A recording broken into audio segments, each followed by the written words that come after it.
Alhamdulillahirabbil alamin. Allahumma shalli wa sallim ala sayyidina Muhammadin miftahi babi rahmatillah adada ma fi ilmillah salatan wa salaman daimaini bidawami mulkillah wa ala alihi wa sahbihi. Assalamualaikum warahmatullahi wabarakatuh.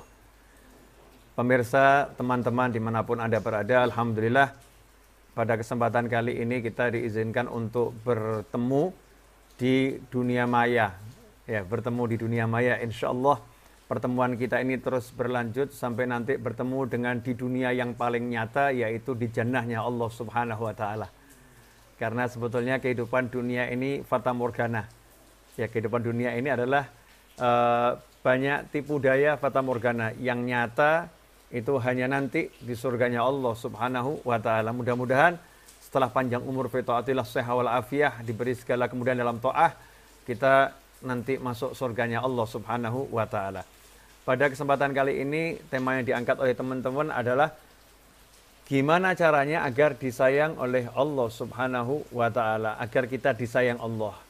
Sederhana, sebetulnya kalau kita buka Al-Qur'an, ayat yang pertama kali dan ayat itu kita baca tiap hari di dalam sholat, dan dianjurkan kita untuk mengamalkan ayat tersebut setiap kali melakukan perbuatan yang baik, perbuatan yang kita dianjurkan oleh Allah Subhanahu wa taala, yaitu basmalah, bismillahirrahmanirrahim.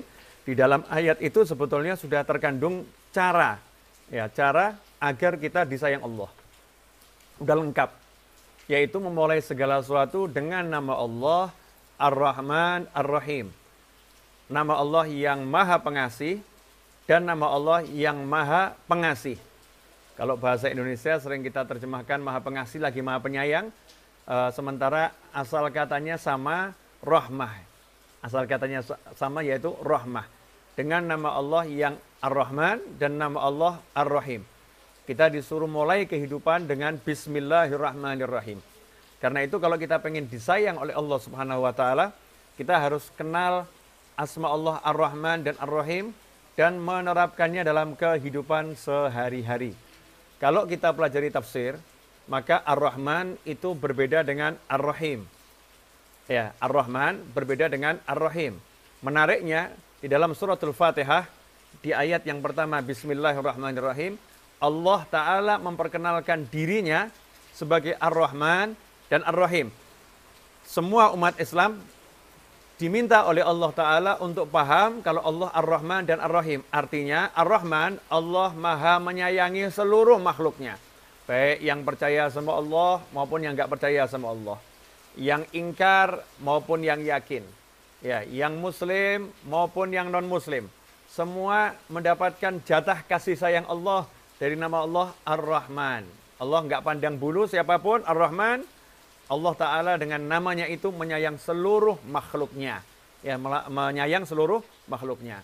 Kemudian Ar-Rahim adalah Allah yang Maha menyayangi khusus kepada hamba-hambanya yang beriman. Hamba-hambanya yang percaya pada Allah Subhanahu wa taala.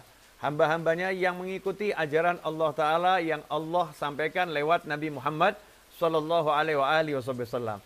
Sehingga kalau kita betul-betul paham Allah sendiri menyayangi seluruh makhluknya dan menyayangi secara khusus manusia-manusia, jin-jin, dan hamba-hamba Allah lain yang percaya sama Allah Ta'ala, maka seyogyanya dalam kehidupan sehari-hari kita pun menjadikan diri kita seperti itu.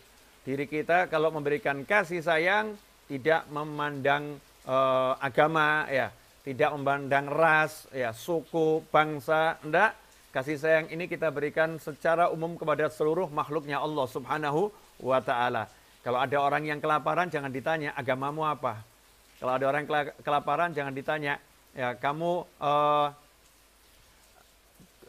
percaya enggak sama Allah Subhanahu wa ta'ala? Jangan ditanya. Orang kelaparan butuh makan, kasih makan.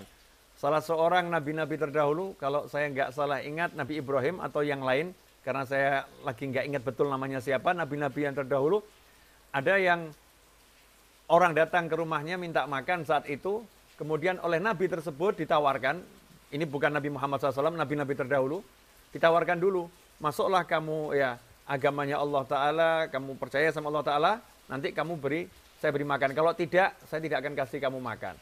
Maka orang tadi pergi. Karena dia nggak mau mengikuti ajaran Nabi tersebut. Orang tadi pergi. Saat orang tadi pergi, maka Allah Ta'ala menegur Nabi itu. Ya, Allah menegur sang Nabi dan berkata kepadanya, sekian puluh tahun ia ingkar kepadaku. Sekian puluh tahun ia tidak percaya kepadaku. Sedikit pun aku tidak pernah menghalangi rezekinya. Sedikit pun aku tidak pernah memberikan makanan kepadanya. Aku terus berikan makanan, berikan rezekiku kepadanya. Kenapa baru sekali dia datang kepadamu dan engkau menolak hanya karena alasan dia nggak mau percaya dan iman kepadaku. Maka sang Nabi mengejar orang tadi, kemudian mengatakan, silahkan makan. Ya, saya akan siapkan makanan yang enak buat kamu. Maka orang tadi heran. Tadi kamu menawarkan saya harus masuk agamamu dulu, harus percaya sama kamu, baru dikasih makan. Tapi kenapa sekarang kamu mau kasih saya makan? Ya, tanpa syarat apapun.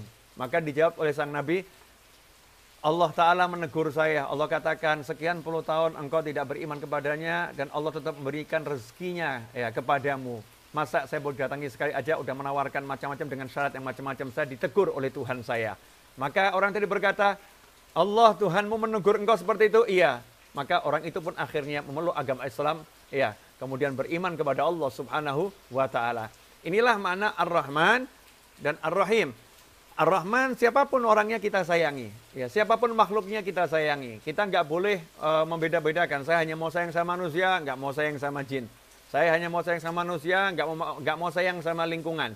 Saya hanya mau sayang sama manusia, nggak mau sayang sama hewan. Itu tidak dibenarkan di dalam Islam. Siapapun makhluk Allah Subhanahu wa Ta'ala hendaknya mendapatkan jatah kasih sayang dalam global, ya. Kasih sayang global, nggak dimusuhin, ya. Kalau memang dia butuh bantuan ya dibantu, selama itu tidak melanggar aturannya Allah Subhanahu wa Ta'ala. Nah, kalau ini kita terapkan dalam kehidupan sehari-hari, kita sebagai muslim menyayangi semuanya, otomatis kita mendapatkan sayangnya Allah Subhanahu wa Ta'ala. Disabdakan oleh Nabi Muhammad sallallahu alaihi wasallam, Rasulullah bersabda, "Man la yarham la yurham." Siapa yang tidak menyayangi tidak akan disayangi.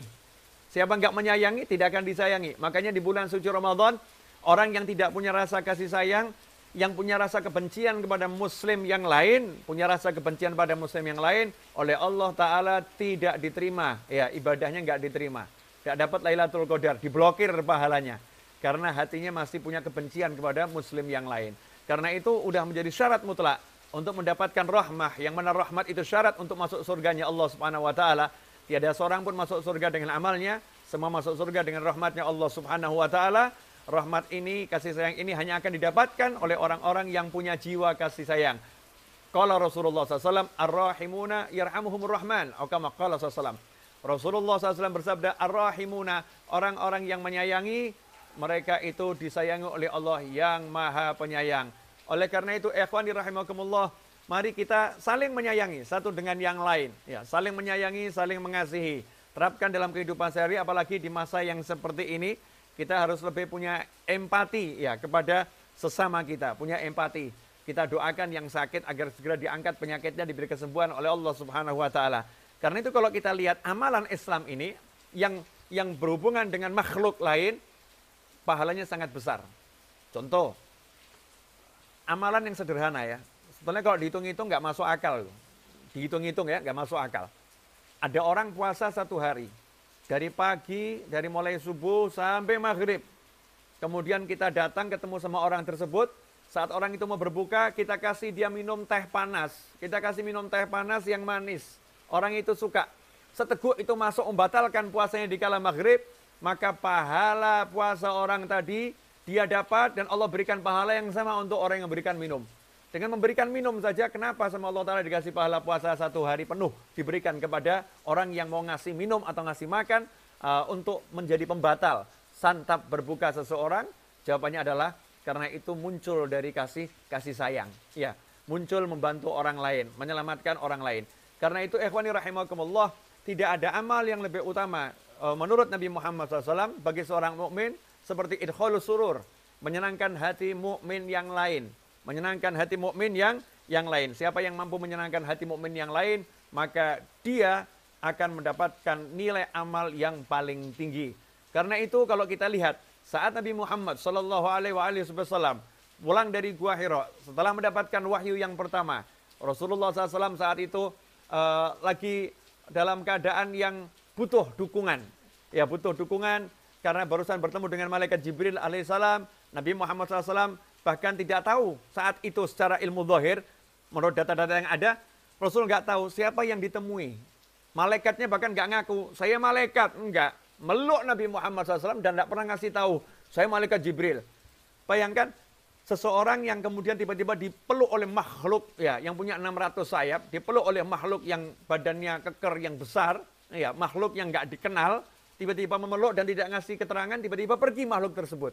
Maka Nabi Muhammad SAW pulang ke rumahnya, bertemu istrinya tercinta, istri yang paling dicintai, istri yang mendapatkan salam langsung dari Allah Subhanahu wa taala, Sayyidah Khadijah radhiyallahu taala anha. Saat itulah Nabi Muhammad SAW menyatakan, zammiluni, zammiluni, selimuti aku, selimuti aku. Minta diselimuti.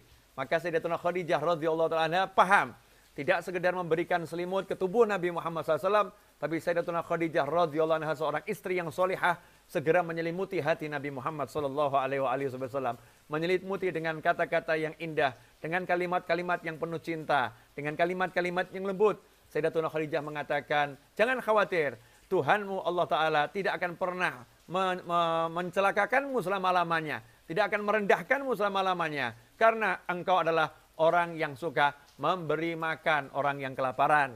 Kamu adalah orang yang suka memberi pakaian mereka yang tidak punya pakaian. Engkau adalah orang yang suka menyambung hubungan dengan orang-orang yang memutuskan tali silaturahim. Engkau adalah orang yang menyayangi orang lain, makhluk Allah yang lain. Semua yang disebutkan adalah sifat-sifat kemanusiaan. Ya, sifat-sifat kemanusiaan, sosial. Karena itu, ikhwani rahimakumullah, kalau kita ingin mendapatkan derajat yang tinggi di sisi Allah Subhanahu wa taala, kalau kita ingin disayang oleh Allah Subhanahu wa taala, caranya adalah menjadikan diri kita punya hati yang penuh kasih sayang, dan perbuatan kita perbuatan yang bersifat kasih sayang. Apapun itu, selama tidak melanggar aturannya Allah Subhanahu wa taala, akan menjadi sesuatu yang menyebabkan kita disayang oleh Allah Subhanahu wa taala. Karena itu kalau kita habis subuh, misalnya kita membaca doa astaghfirullah lil mu'minin wal mu'minat 27 kali setelah sholat subuh, astaghfirullah lil mu'minin wal mu'minat 27 kali, memintakan ampun mukminin wal mukminat yang telah meninggal dunia, yang masih hidup maupun yang akan datang, astaghfirullah lil mu'minin wal mu'minat 27 kali, maka kita diberi ampunan oleh Allah Ta'ala sebanyak jumlah mukminin mukminat yang ada di jagat raya. Kenapa seperti itu? Karena doa ini muncul karena kita menyayangi mukmin yang lain, ya, karena kita menyayangi muslim yang lain. Ikhwani rahimakumullah. Karena itu semua perbuatan yang bertentangan dengan kasih sayang diganjar, dihukum oleh Allah Ta'ala, dibalas oleh Allah Ta'ala dengan murkanya Allah Subhanahu wa Ta'ala. Contoh, membuka aib. Orang yang suka membuka aib orang lain. Apa sabda Nabi Muhammad SAW? Siapa yang suka membongkar aib orang, maka aibnya akan dibongkar oleh Allah Subhanahu wa taala di dunia dan di akhirat. Na'udzubillah min dzalik. Karena membongkar aib ini perbuatan yang tidak punya kasih sayang. Ya, bukan muncul dari jiwa kasih sayang. Karena itu hukumannya berat. Semua perbuatan kepada makhluk Allah yang lain yang tidak dilandasi kasih sayang, maka hukumannya dari Allah Ta'ala berat. Ya, hukumannya dari Allah Ta'ala bahkan seringkali langsung. Ya, hukumannya langsung. Karena itu, ikhwani rahimakumullah, perhatikan dalam kehidupan ini, selama ini kita berbuat berandaskan Ar-Rahman Ar-Rahim, atau kita berbuat tidak pakai Bismillahirrahmanirrahim. Ya, kita berbuat dengan ego kita, ya, berbuat dengan nafsu kita, ya, berbuat dengan amarah kita, tidak dilandasi dengan Bismillahirrahmanirrahim. Kalau kita lihat Islam, sampai-sampai urusan melakukan sesuatu yang halal, menyembelih hewan kurban, ya, ini sesuatu yang disunahkan, menyembelih hewan kurban. Itu pun harus dilakukan dengan cara yang penuh kasih sayang. Tidak boleh menyembelih hewan itu di hadapan hewan-hewan yang lain. Nggak boleh. Karena Allah mengajarkan jangan biarkan hewan-hewan itu melihat temannya lagi disembelih. Sampai sejauh itu Islam mengajarkan. Sedetil itu Nabi Muhammad SAW mensyariatkan. Bahkan pisau yang digunakan untuk menyembelih hendaknya diasah setajam mungkin. Sehingga hewan sembelihan tadi tidak merasakan, ya, proses itu lama. Cepat prosesnya, tidak terasa.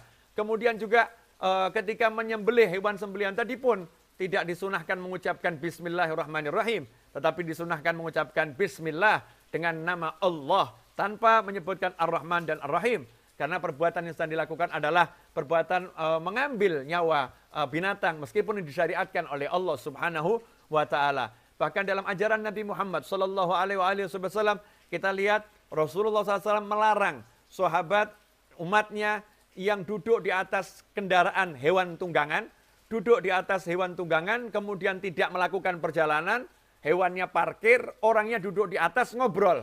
Nabi Muhammad SAW melarang perbuatan tersebut. Jangan jadikan hewan tungganganmu seperti kursi yang kamu dudukin. Kalau memang tidak melakukan perjalanan, posisinya diam berhenti, turun dari kendaraan, tambatkan hewanmu, silahkan lanjutkan percakapan. Sedetil itu yang diajarkan oleh Nabi Muhammad Sallallahu Alaihi Wasallam. Ikhwani rahimakumullah. Karena itu kalau kita simak kisah Nabi Musa alaihissalam, Nabi Musa alaihissalam ketika dalam keadaan kelaparan yang luar biasa, lari dari kejaran Firaun, ya sampai ke tempatnya Nabi Syu'aib, kemudian melihat dua wanita yang saat itu membutuhkan air untuk hewan ternaknya, tapi wanita tersebut tidak diberi kesempatan untuk mengambil air, karena mata airnya ditutup dengan batu yang besar. Maka saat itu Nabi Musa yang kelaparan, gak makan berhari-hari kecuali rerumputan dan dedaunan, Nabi Musa alaihissalam muncul kasih sayangnya, kemudian membantu dua wanita tersebut. Setelah itu wanita tersebut pergi pulang ke rumahnya. Nabi Musa di bawah pohon mengatakan, ya Allah, aku sangat butuh terhadap kebaikanmu, karena kelaparan tidak mendapatkan makanan. Gak lama kemudian Nabi Musa alaihissalam diundang makan oleh Nabi Syu'aib, ayah dari dua wanita tersebut. Singkat cerita, akhirnya Nabi Musa alaihissalam mendapatkan mertua, karena salah satu dari wanita itu akhirnya dinikah oleh Nabi Muhammad SAW, dan mertuanya pun menjadi gurunya. Nabi Musa berguru kepada Nabi Syu'aib alaihissalam, dan setelah itu melakukan perjalanan bersama istrinya kembali ke Mesir setelah 8 tahun atau 10 tahun. Di tengah jalan diangkat menjadi Rasulnya Allah Subhanahu wa Ta'ala. Rentetan peristiwa ini mendapatkan istri karena berbuat baik, kemudian mendapatkan guru karena dinilai punya kebaikan, diberi oleh Allah Ta'ala guru seorang Nabi. Semua rentetan ini bukan sesuatu yang sia-sia. Artinya suatu kebaikan akan menimbulkan kebaikan-kebaikan yang lain. Suatu kasih sayang akan menimbulkan kasih sayang yang lain. Karena itu kalau kita pengen disayang oleh Allah Subhanahu wa Ta'ala, tidak ada kata lain kecuali kita punya jiwa kasih sayang kepada semuanya. Nah, kemudian ada yang khusus. Yang khusus siapa? Orang tua kita. Orang tua kita. Kemudian siapa? Kerabat. Kerabat. Karena itu orang yang nggak sayang sama orang tuanya, ibadahnya seperti apapun nggak diterima oleh Allah Subhanahu wa Ta'ala. Karena tergolong anak yang durhaka. Ridhullah fi ridhul walidain, wa sukhtullah fi sukhtil walidain. Ridho Allah bergantung ridho orang tua, murkanya Allah juga bergantung murkanya orang tua. Kemudian yang kedua, kerabat. Maka siapa yang memutuskan tali silaturahim, Allah pun tidak menerima ibadah puasanya, pahalanya diblokir oleh Allah Subhanahu wa Ta'ala. Ya Allah pun memutuskan hubungan dengannya. Siapa memutuskan tali silaturahim, Allah putuskan hubungan dengannya. Ini semua menunjukkan bahwasannya menyambung hubungan dengan kerabat terdekat adalah cara untuk mendapatkan kasih sayangnya Allah Subhanahu wa Ta'ala, dan sebaliknya memutuskan hubungan dengan kerabat terdekat, bahkan naudzubillah min dzalik, kalau sampai melukai hati orang tua, membuat marah orang tua, maka Allah pun akan murka kepada manusia tersebut. Ikhwani rahimakumullah, kendati sekitar 25 menit saya berbicara, mudah-mudahan yang 25 menit ini berkah dan manfaat. Insya Allah yang 25 menit ini bisa menjadi inspirasi untuk yang berbicara dan yang mendengarkan, ya, dan bisa diamalkan dalam kehidupan sehari-hari. Ingat, Bismillahirrahmanirrahim, Allah Ar-Rahman, Allah Ar-Rahim. Artinya yang muslim maupun yang non-muslim semua disayang oleh Allah Subhanahu wa Ta'ala. Tentunya batasan kasih sayang diatur oleh syariatnya Allah Subhanahu wa Ta'ala. Kita pelajari batasan-batasan tersebut dan kita amalkan dalam kehidupan sehari-hari, maka kita mendapatkan kasih sayangnya Allah Subhanahu wa Ta'ala. Semoga kita mendapatkan Lailatul Qadar, diterima puasa kita, diterima semua ibadah kita, dan segera yang saat ini sedang dialami oleh seluruh umat manusia diangkat oleh Allah Ta'ala, diganti dengan kebaikan dan kebaikan dan kebaikan. Hakadha wa sallallahu alaihi wasallam Muhammadin wa alihi wasallam, alhamdulillah rabbil alamin wa afa minkum. Wassalamualaikum warahmatullahi wabarakatuh.